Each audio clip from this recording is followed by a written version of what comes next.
Hello guys, today we're going over the box office, okay? The box office, as you all know, some films are still doing well, and some films are just flopping. First, let's go to the Lego Movie 2, the second part. The movie's budget, as they said, is $99 million. As I looked it up, it's $99 million. I don't know why they don't list it on here at all, but the Lego Movie 2 is shaping up to be a flop. Why exactly? It released in most of its markets today, okay? And one sold South Korea, but that's because they haven't updated it. When I looked at the Lego Movie 2, no one is watching it outside of America. Okay, nobody is watching this. This is on par to be a flop. But then, if you look at the internet, because the international sales only sold Serbia and Montenegro sales. They don't have, but then you look at the and the weird thing is that the movie that is projected to flop this year, Alita Battle Angel, is doing better than the Lego Movie in 11 markets, but the Lego Movie is just absolutely just dead with 66 markets. So we're gonna go over that movie after we're done with domestic sales. What Men Want. It's doing actually pretty good. It's $19 million on top of a $20 million budget, so we'll need $4 million to break even. It will probably be pretty easy to break even. It's similar to another movie called What Women Want. It's a movie that is... It's a comedy, and if you want to watch a comedy, you can. It's made by Paramount, but Paramount is... That's like a Cold Pursuit. The movie grossed $10 million. Cold Pursuit. It's a Lionsgate movie. And knowing Lionsgate, the movies are completely garbage, but I'm gonna see if there's gonna be a budget for this movie. $60 million, so Cold Pursuit is a flop. It is definitely a flop. What Men Want is not a flop. The Deposit D is just a cheap horror movie. It'll likely break even. It just needs like $9 million to break even. Grass and The Upside are still doing well. I always said Grass and The Upside are panned by critics. But of course you can't trust those stupid critics anymore. The critics, people should be able to judge movies for what they are. The Upside and Grass is just more proof that critics do not understand movies. And they'll give feminist movies 10s out of 10s, or Spider-Man to the Spider-Verse a 10 out of 10 because it has diversity, okay? I'm Spider-Man to Spider-Verse to me is an okay movie. I think it's overrated. I don't think it's the best Spider-Man movie or the greatest Spider-Man movie ever made. It's a good time, but I don't think it's the greatest thing ever made. I don't think it's the second coming of Jesus, okay? Aquaman is still doing well. It's open in Japan. Green Book, still doing well. It's a movie. I'm surprised what Green Book actually was about. It was about like Civil War or something like that. Miss Bauer is flopping. Not surprised.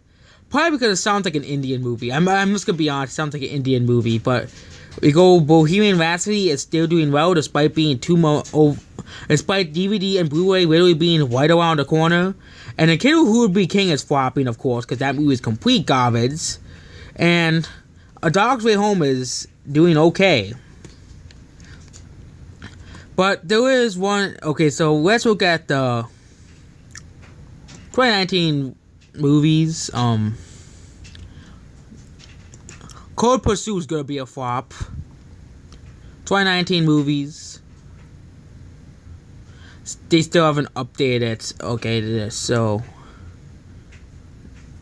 let's just go on the article.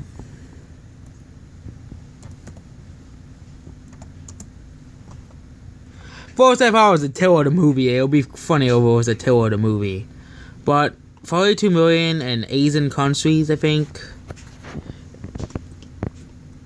It was this article that I'm using as a reference. Oh, 63 markets, okay. Lego, the movie 2, isn't selling well, okay? Lego, the movie 2, isn't selling well. It released in the UK, Brazil, and Spain. And Bohemian Rhapsody also hit 100 million. How to Train Your Dragon 2 is doing well internationally, and Japan, Aquaman still is doing well. Alita Battle Angel released in Asia, and Fox is actually happy with the sales in Asia. Okay, the sales in Asia. It's mostly Asian countries, Taiwan, and Korea, and UK. And here's the funny thing, okay? It released in Malaysia of 2.9 million, Fox's second biggest opening now, probably behind the Deadpool movie. In Korea, it's outselling The Last Jedi. You see this here? It's outselling The Last Jedi. And then Taiwan, 4.8 million. For Fox's fourth biggest opening ever, probably behind both of the Deadpool movies. It's an expensive movie. We all know that. Blah, blah, blah, blah, blah. Cameron made it. Blah, blah, blah, blah, blah.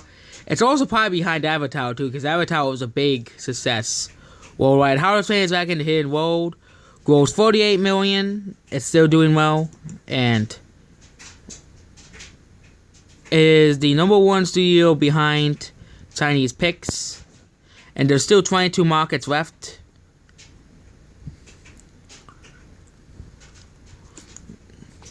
And the world is upside down.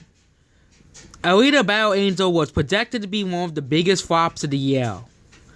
And the Lego Movie 2 was projected to be a big, massive blockbuster success that everybody was going to go see. I'll actually literally laugh if Alita Battle Angel outsells the Lego Movie in America, because that will be basically proof right there that critics and reviewers are out of place, because the movie doesn't really have that good reviews on Rotten Tomatoes, because Rotten Tomatoes is, I don't trust them anymore. They're untrustworthy. The bias and Metacritic is kind of really affected by it, and 94% of people want to see the movie in America because the movie's already out in Korea and they don't have no reviews for it. It's the same kind of problem thing I had the problem with the other film, the How to Train Your Dragon in the Hidden World. It's, you can't review it, but if you live in Germany, I don't know why you can't, but I might actually see it eventually, but I can see if Metacritic actually has a review. Because the thing is, these critic websites revolve around America. Actually, they do have a review, and there's only one. But at least they're allowed to review that movie from Korea. I just think you should be allowed to review the movie on Korea if you live in Korea or something. And IMDb, it's 7.6, so it's another movie that critics just don't understand, because critics cannot be trusted. Just look at Glass and the Upside, okay? I'm going to show you Glass, Venom, and the Upside, and The Last Jedi again and again and again to show people that critics just cannot be trusted. Let's look at Glass. Rotten Tomatoes, 46% and 75%. And then let's go, I'm going to get a scoop filter on Venom. Venom with Tom Hardy. Venom was the big one. 28%, 29%, and 84%. The Upside.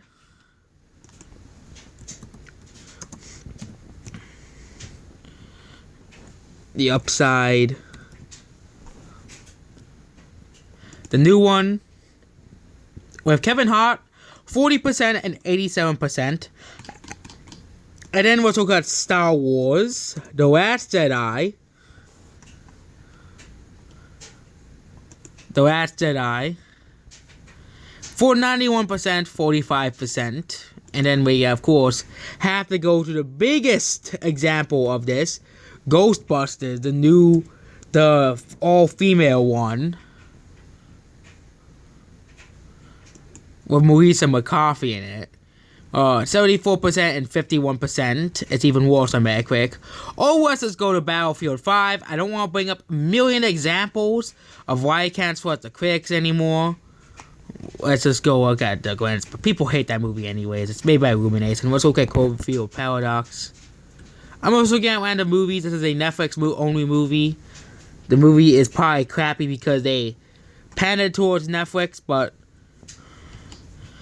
And then let's go to Doctor Who. They have one for Doctor Who as well.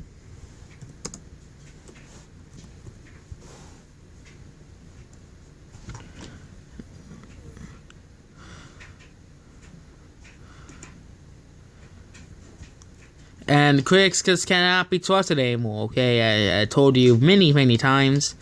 Go watch, if you really want to read about Angel not to be a failure, which is what Korean audiences are doing, well, just go watch the movie. Don't be a stump and not watch it if you really want not to flop, sell the movie with other people. But Doctor Who Season 11 is another example. Let's look at the Doctor Who Season 11 TV shows.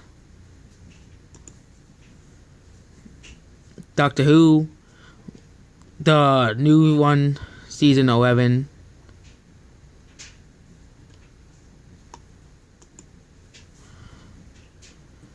You can see that nobody likes it. Nobody likes this piece of trash, Doctor Who Season 11. Okay. But there are sometimes the diversity does work, like Spider-Man. And the only example I can think about where diversity works is Spider-Man Into the Spider-Verse. That's the only thing where SD does social justice can act. That's the only movie where social justice actually works.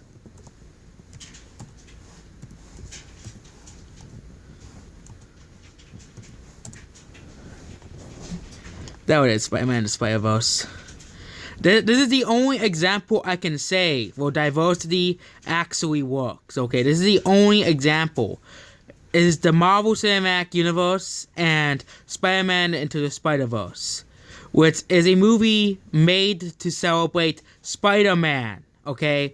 It's a movie that was made to, like, celebrate Spider-Man, and that's essentially what Spider-Man Into the Spider-Verse was, I think. It was made to celebrate the history of, like, Spider-Man and put all, like, every incarnation of Spider-Man they can possibly do, what they kind of did. They had the Spider-Gwen, they have Peter Parker, they have Miles Morales. I think that's Spider-Man 2099 as well. It's basically Spider-Man fan service, the movie. And that's basically it. But whenever you see, there's could probably be many more examples this year that are gonna be like this. But that's the box office update. Critics just cannot be trusted anymore. They just cannot be trusted. Okay, goodbye.